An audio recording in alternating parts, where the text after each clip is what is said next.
Assalamu alaikum hormatly adamlarym. Garaşda waqy tarap ýurdumyzdaky täzelikler hem habarlar bilen tanışdyrýan Watan habarlary gepleşmekdeşýäs. Şugun hormatly prezidentimiz Gurbanoğlu Berdimuhammedowyň gatnaşmagynda paýtagtymyzyň Bagtyarly tarapynyň şäherine ýerleşen Köülüň kenaryna gurulan Deň jaş düzümine değişi desgalar toplumynyň açylyş dabarasy boldy.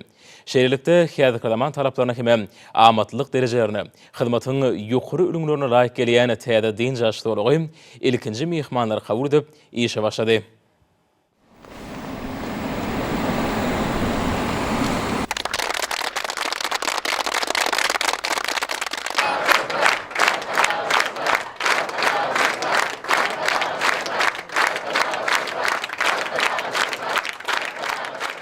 Hormatly adamlar, biz şuun gözel paýtagtymyň Aşgabatyň Demirgazyňda ýerleşen Köülüň kenaryna gurulan Deň jaş toplumyň açylyş dabarasyna gatnaşýar. Bir köýlü bilen altyn köýlük altandyrmak barada karara geldik.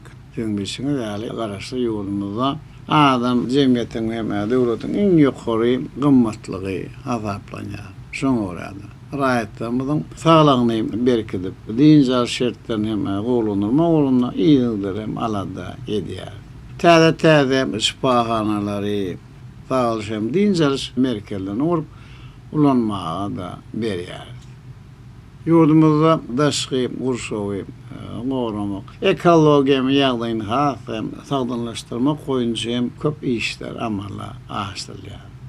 Eden zorluklar, bağ hem bostanlığa olup, tigatım hem ýyly-ýylan gözelleşýär. Aşgabat şäheriniň ýakynynda beda oturan Köülüň kenarynda döwrap hem Deň jaş dolagyny döretmek biz göz öňünde tutduk. Gyýsam wagtyň içinde bu ýerde köp işler hem amala aşyrly bolar, tutumly işler diňe başlanmazydyr.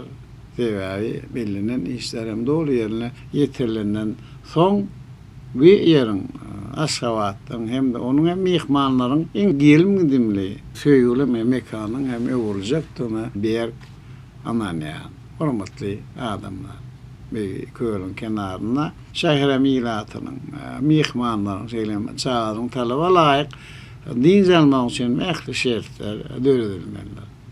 Jemgyýetçilik uluglaryň hem ýygyderli gatnamlary ýoly goýulmalylar. Fewda jemgyýetçilik iýmiti kärhanalaryň saglyk nökatlaryň hem sport meýdançalaryň hem işe talaba laýyk hem gurulmalylar.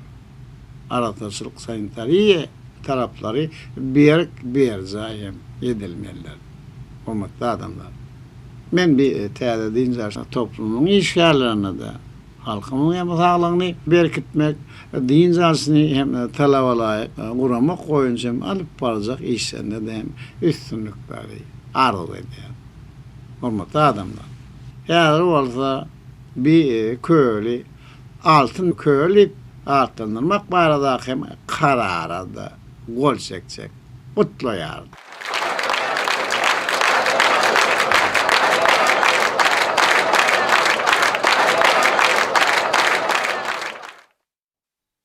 Soňra hormatly prezidentime de bükün jögi mundan meýlekde abadanlaşdyrmak boýunça ýöňde durýan wezipeleri ýerine ýetirmekde edilmeli işler barada hatabat bermek üçin Ministrler Kabinetiniň başlygynyň ornatary Durdulyýewa söz berdi. Vice-premier Köülüň ýakynda Aşgabat şäher häkimligine, Tiragat we gurulşyk toplumyna, Neftka toplumyna hem-de hukuk goraýjy idaralara desgalary gurmak üçin ýer bölekleriniň berilenligi barada hatabat berdi. Häzirki wagtda hormatly prezidentimiziň tapşyrygy boýunça bu ýerde abadanlaşdyryş işleri ýaýwanlandyryldy.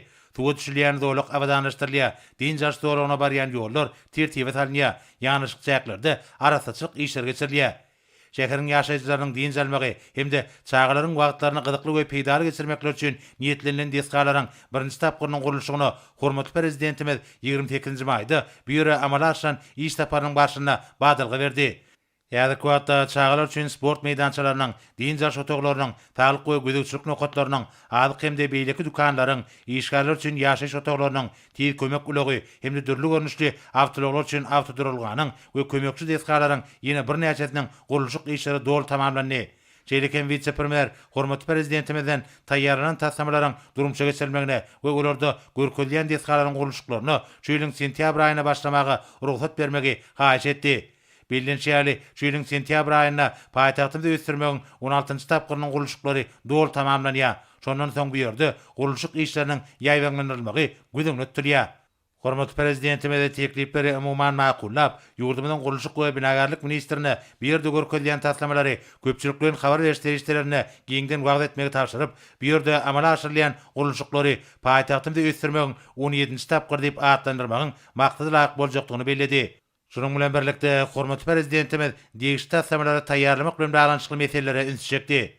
Şeýlekem hormatly prezidentimiz din jarşdyglarynyň duranyş düzümini kämilleşdirmek maksady bilen bir ýerde müdiriýetiň döredilmeligini we onuň paýtagtymyzyň bagtýarlyk etrawynyň şahamçasy hökümini resmileşdirilmeligini bellädi we bu wagtda degişli ýol başlara anyk taşyklar berdi.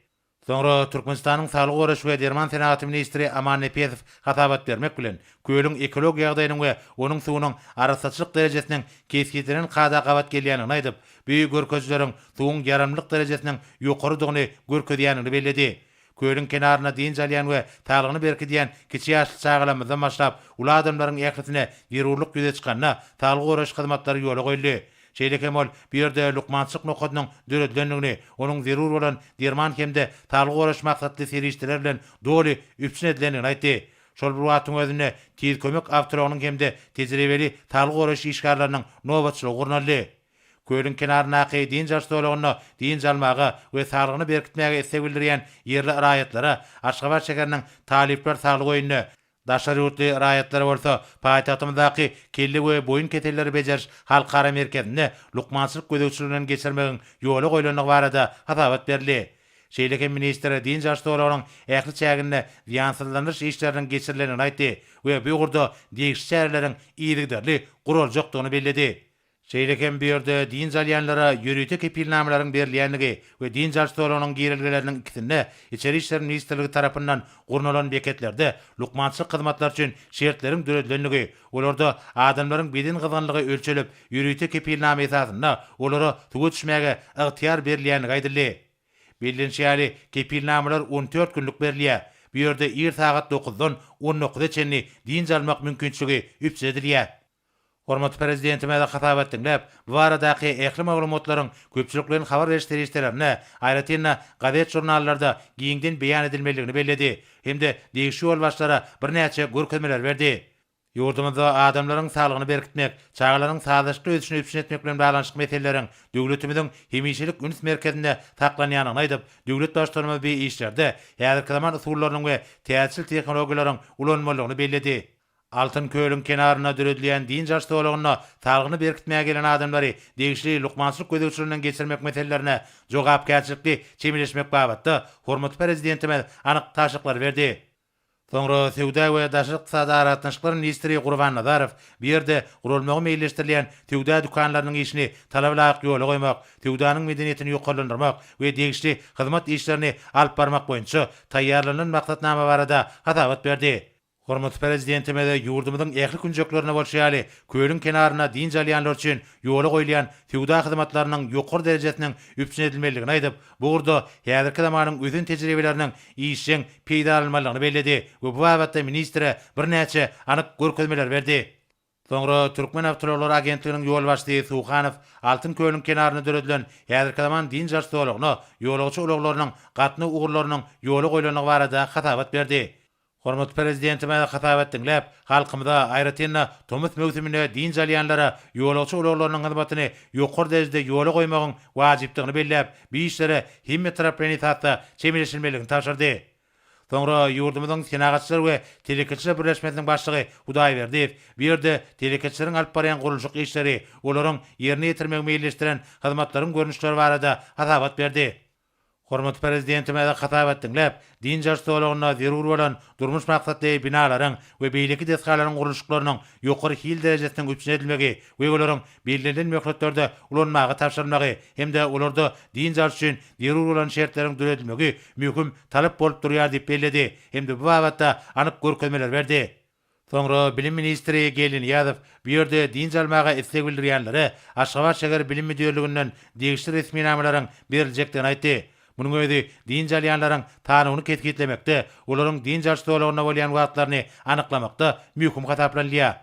Döwlet başlanmada bir çäreleriň din jarşylarynyň amumy düzgün namasyna we bir urda bar bolan ýötün halkara tejribesine laýyk ýagdaýda alınıp barmalygyny öňçekdi. Munyň özi köýlüň kenaryna din jarşy mewsüminiň ýokary guramaçyk derejesine geçirilmegine ähmiýetli bolar.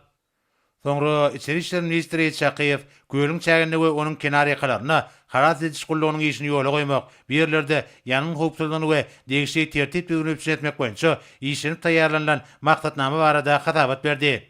Hormat prezidentimiz bir ýerde harat ediş gullugynyň işini talaba laýyk ýola goýmak, tertip düzgünlüğünü etmek meselelerine jogapkärçilikli we toplumlaryň itaatda çemleşilmeligini belledi. Bular barada aýtmak bilen döwlet başlanmaly Murat Garriýew adynaky Döwlet Lukmançylyk Uniwersitetiniň Sport we Beden terbiýe institutunyň, Gorunmak ministrliginiň, Harby Deňiz institutunyň we İçeri işler ministrliginiň institutunyň talyplarynyň bir ýerde tejribe geçmekleriniň, olaryň ýigderli nowaçlarynyň ýola goýulmagynyň maksady laýyk boljakdygyny aýtdy we bu babatda bir näçe anyk taşyklar berdi. Hormat prezidentimiziň belleşýäli bir ýerde kenar howpsuzlygynyň we din jarşy howpsuzlygynyň üpsenedilmegi, şonlukda jemgyýetçilik tertibine gözeçige diýen gullugyň we harat ediş gullugynyň degişli düzümler bilen birlikde işiniň degişli derejede ýola goýulmagy möhüm talap bolup durýar. Bu işleriň ýokary derejede ýerine ýetirilmegine degişli ministrlikleriň ýerlikleri gözeçigi amala aşyrylmalydyr diýip hormat prezidentimiz anyk görkezmeler berdi. Soňra döwlet başlanmaly Altyn köýlüň kenaryna döredilen din jarşylarynyň durmuş düzüminiň işini kämilleşdirmek maksady bilen bir ýerde müdiriýetiň döredilýänini aýtdy. Şonuň bilen baglanykda hormat prezidentimiz Altyn köýl din jarşylarynyň müdiriýetiniň ýol başçysynyň wezipesini Süleýmanow bellep, oňa täze wezipede üstünlikleri arzu etdi. Süleýmanow özüne bildirilen anam üçin hormat prezidentimize hoşarlyk bildirip, Altyn köýlüň kenaryna döredilen din jarşylarynyň işini talablaýyk guramak ornuna ähli zerur tagallalaryny gaýgyrmajakdygyna inanyrdy.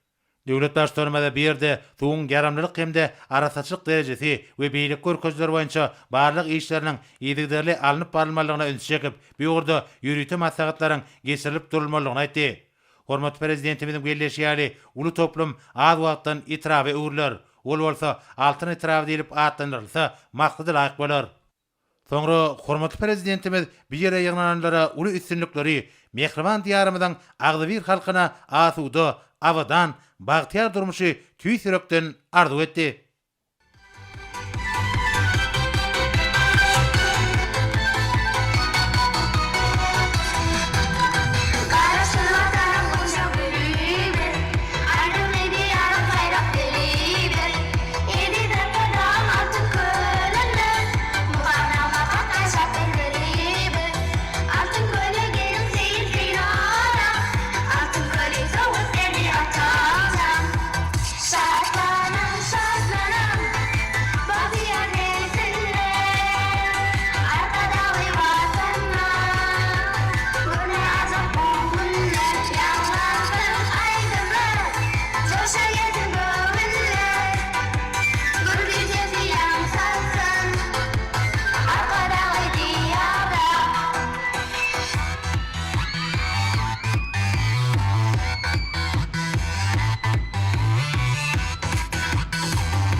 Toy bagyny kesip, mehriban arkadagymyz Altyn köýlü döredilen amatlyklary bilen tanışdy.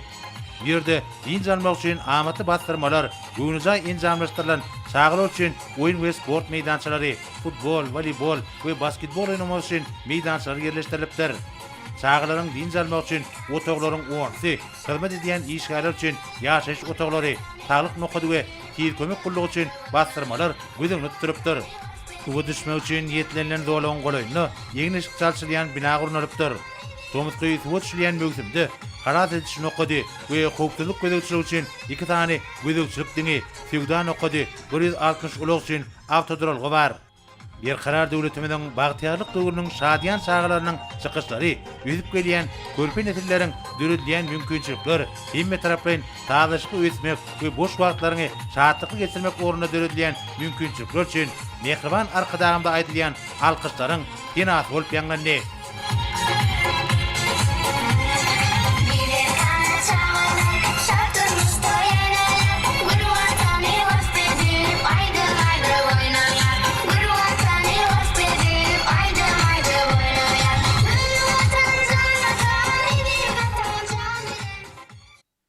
Döwlet daşlarymyz toplumyň çägine ýerleşdirilen tomutky çaýhanalary, ady garytlar dükanyny, göýüň kenarynaky toplumyň birinji bölegindäki oýun we sport meýdançalaryny synlady.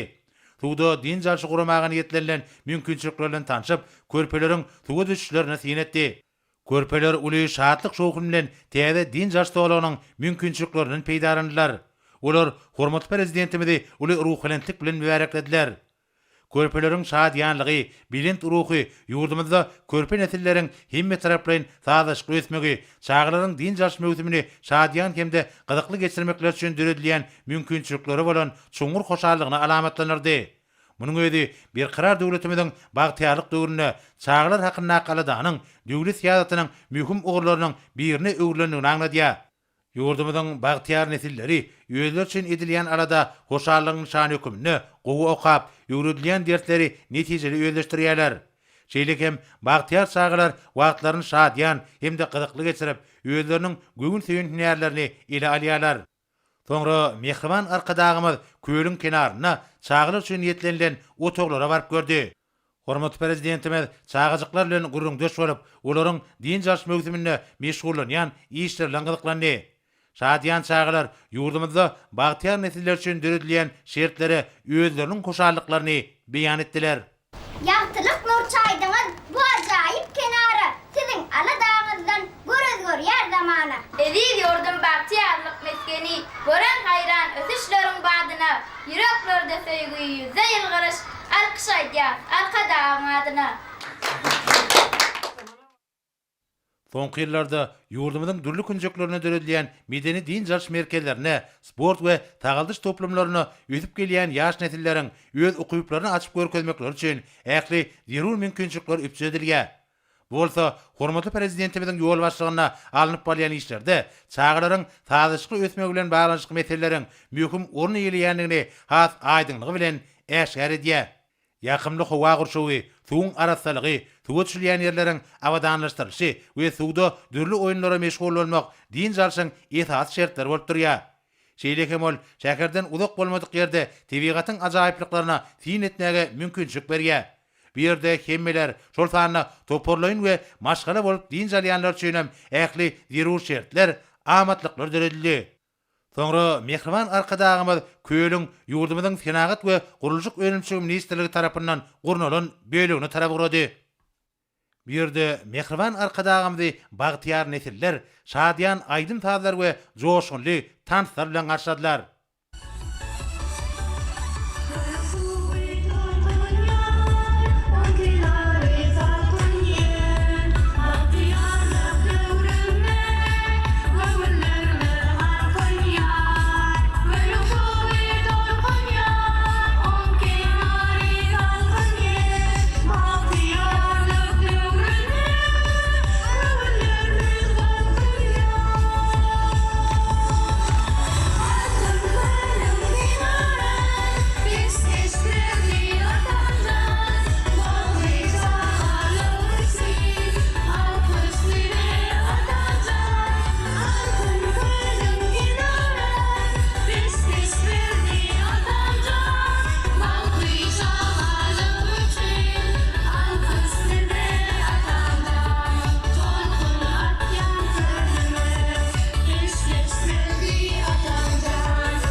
Köylüň bu böleginde yerleşýän bastyrmalaryň, deskalaryň injamlaşdyryşy, bilik aýratynlyklary hemde din jalşy üçin döredilen şertler bilen tanışyp, mehriban arkadagymyz güýük dowlaklaryň döredilenmegine we onuň ekologiýa derejesiniň saklanmagyna aýratyn ünsçekdi.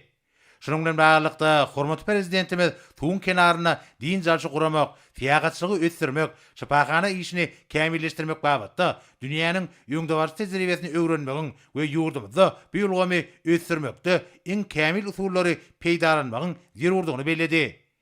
Häzirki döwürde hormatly prezidentimiziň ýol başlygynda ýurdumyzda körpe nesilleriň bagtyarlygy, olaryň hemme taraplaryň sadaşly ösüş üçin ähli zerur şertler üpsünedilýär. Bu işlerin değiştirizde alınıp barılmagy, üpsünedilýän mümkinçilikleriň öten halkara ülünlerine laýyk gelmegi bilen baglanşyk meseleler döwletimiziň hemişelik üns merkezinde saklanýar. Munyň özi bagtyar çağalygyň watan hökümine karar edilen Türkmenistanyň ösüşiniň ähli urlar boýunça ýokary görkezleri nazarlaýanlygynyň nobatdaky suwutnamasy bolup durýar. Şeýle hem ýurdumyzda tagdan durmuş ýergileriniň berkidilmegine, köpçüliklerin beden terbiýanyň we ýokary netijeli sportyň ösdürmegine mühim ähmiýet berilýär. Munyň özi ösüp gelýän ýaş nesilleriň berk bedenli, tagdan we bilint ruhly bolmagynyň baş şertini emele getirýär. Günüden güni mehriban arkadagymyň tagallasy bilen durmuşa geçirilýän giň göçleri özgertmelerde nesil terbiýesine, ýaşlaryň watan söýji, ähmiýetli bolup ýetişmeklerine aýratyn ähmiýet berilýär. Bu ýogurda alınıp barýan işleriň halkara derejesinde karar edilmegi, Türkmenistanyň dünýä ýüzündäki kawraýynyň bilinde galmagyny we ýurdumyzyň bagtyar çağalyň watan hökümindäki derejesiniň bir karar bolmagyny şertlendirýär. Bagtyar nesiller bir ýerde döredilen şertler, şeýlekem din jaşdawlarynyň öýlerini ýaranlygyny uly şatlyk bilen bellediler. Hemde mehriban arkadagymda ajaýyp mümkinçilikler üçin öýleriniň bu ýysançlaryny beýan etdiler. Salam mehriban arkadagymyz, mehriban arkadagymyz. Çağalaryň sagdyn bolup geçmek üçin siz ähli mümkinçilikler döredip berýärsiňiz. Mehriban arkadagymyz, şu açyp beren din jaş merkeziň üçin köp sag bolsun aýdýarys. Mehriban arkadagymyz, siziň janyňyzyň sag, ömrüňiziň uzak tutýan tutumly işleriňi elmi damara wajalmagyň tüýsüremizden arzu edýäs. Sag bol beýik zamanaňyz, sag bol beýik döwrüňiz. Arkadagymyz alkyş size, arkadagymyz şöhrat size, arkadagymyz alkyş size, arkadagymyz şöhrat size. Soňra mehriban arkadagymyz çağalaryň din jaş otoglaryna baryp gördi. Hormatly prezidentimiz bu ýerde çağalaryň wagtlaryny gyzykly we şadyan geçirmekler üçin döredilen şertler, mümkinçilikler bilen gyzyklandy.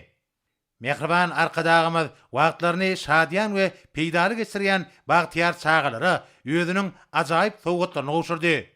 Hormatly prezidentimiziň çağalar babatyna alyp barýan oňyn siýasaty, özüp gelýän ýaş nesiliň Türkmenistanyň konstitusiýasynyň kadalaryna hemde ýurdumyzyň halkara borçnamalarynyň düzgünlerine laýyklykda hemme taraplaryň beden, intellektual, ruha, ahlak we durmuş taýdan ösüşiniň höwetlendirilmegine ýardam edýär.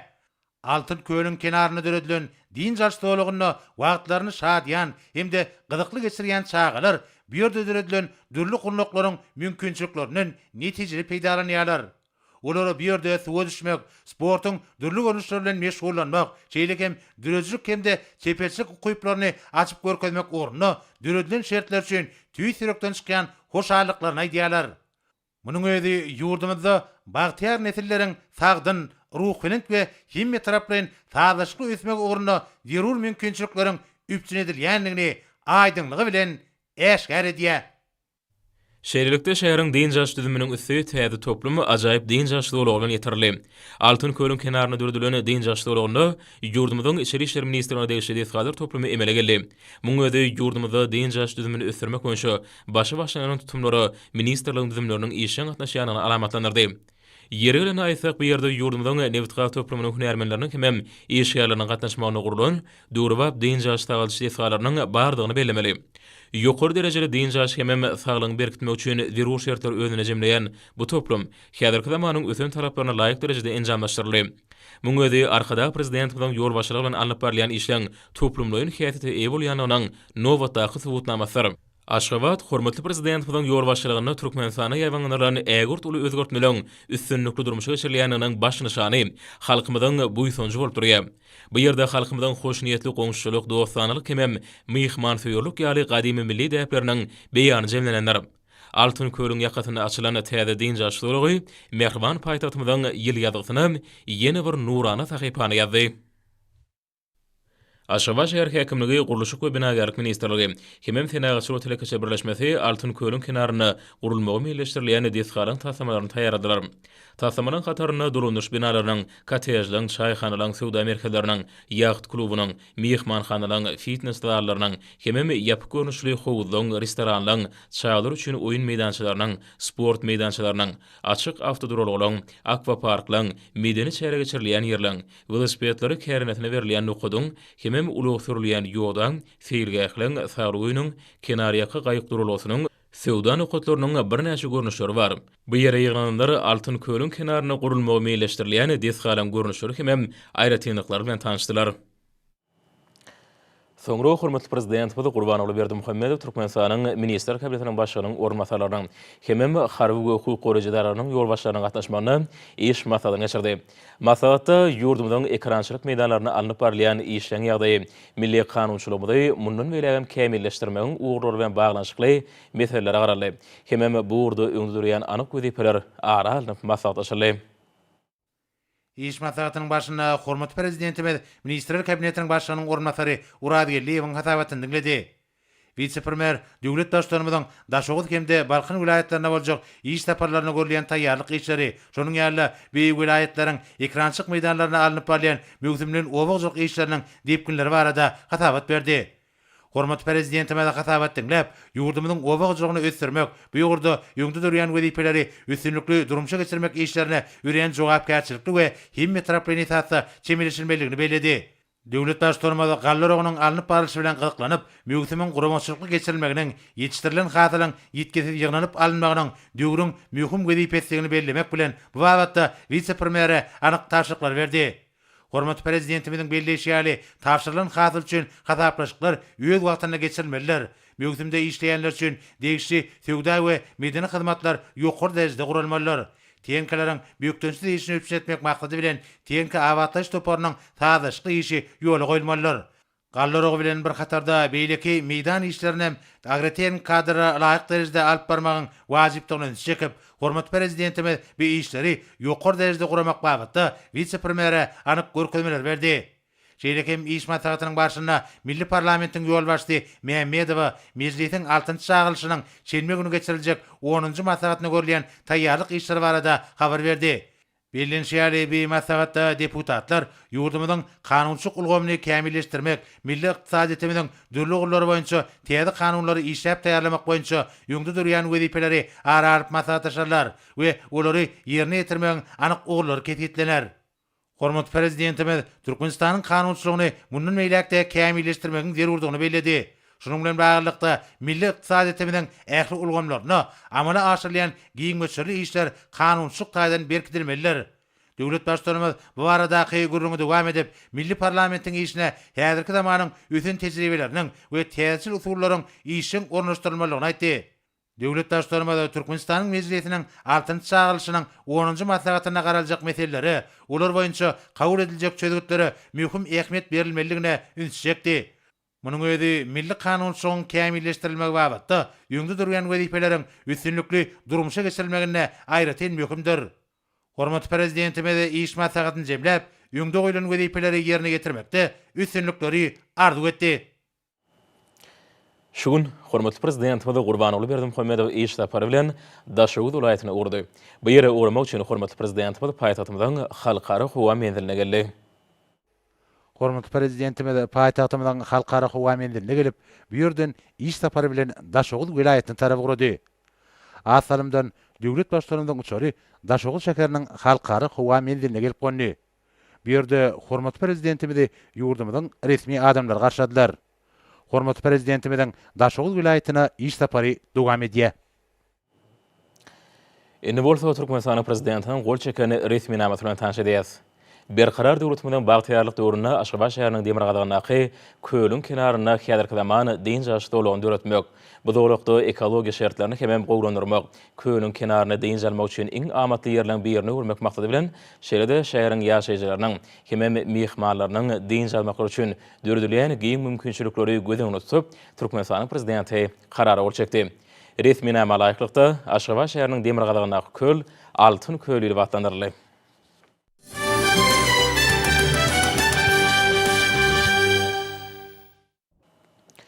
Giňerinde ýaglanýan sport bäsleşgeri ýokary netijelerini gadanylmagyna ýardam berýär. Paýtagtymyzda hemem ýurdumyzyň welaýatlaryna ýaglanýan bäsleşger burdaky üstünliklerini ýokardan görkezýär. Yurdumynyň çar günjüne giňerinde ýaglanýan sport bäsleşgeri ýokary okanatlyga wetsenni. Olary durly ýaşdaky türgenler işçän gatnaşdylar. Bugün Türkmenistanda sport ile meşgul bolanýanlaryň sany has artdy we oň jemgyýetdäki ähmeti we wajipligi ýokarlandy.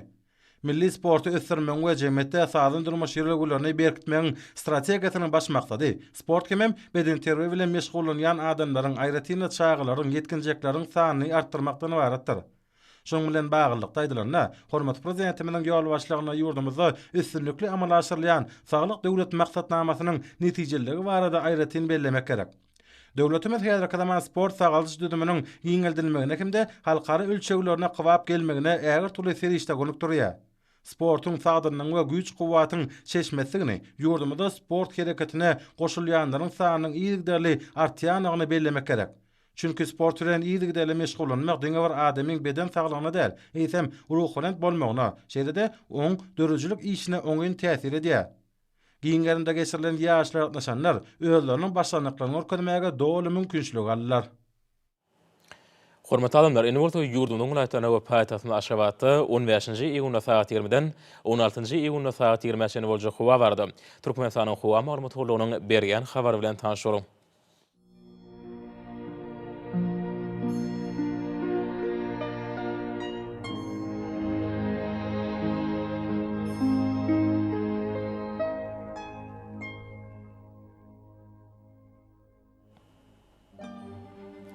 Balkın welaýatyna Alkemburtly howa alyp Demirgazy kumatalan tede sekundy 94 metr ýetýän şemal utar.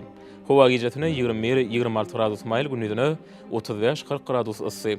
Kenar taraplaryna 31-36 gradus maýl bolar.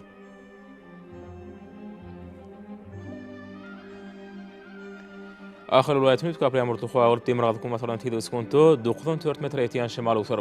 Howa gijetine 22-27 gradus maýl gündüzine 37-42 gradus ysy bolar.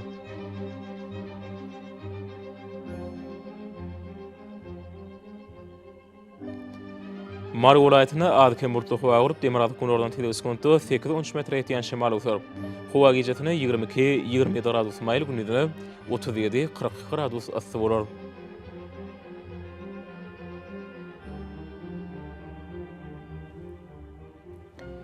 Lewap welaýatyna Alkemburtly howa alyp Demirgazy kumatalan tede sekundy 94 metr ýetýän şemal utar.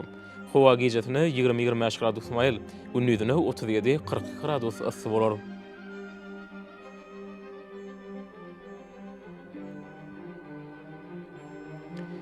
Daşawy welaýatynyň Alkemburtly howa alyp Demirgazy kumatalan tede sekundy 94 metr ýetýän şemal utar.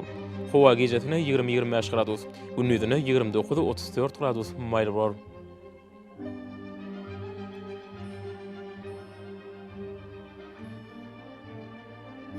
Paýtagtyň Aşgabatda üýtge Alkemburtly howa alyp Demirgazy kumatalan tede sekundy 9-11 metr ýetýän şemal utar.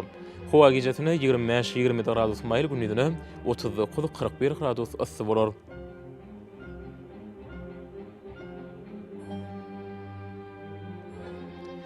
Şeýle-de ýurdumyz boýunça iýun aýynyň 16-syna magnit hadisasynyň durnukly ýagdaýda bolmagy aşylýar.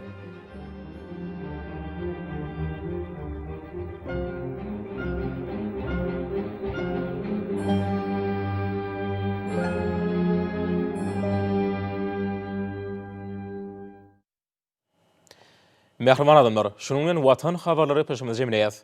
Berkarar döwletimiziň bagtyýarlyk döwründe aty watan Türkmenistan ähli wagtlarda ösjüre ösenýär. Ähli ösjüň ödenine bolsa halkyň bähbidi bar. Çünki biziň ýurdumyzda döwlet adam üçindir. Hoşsa bolan, edilýär.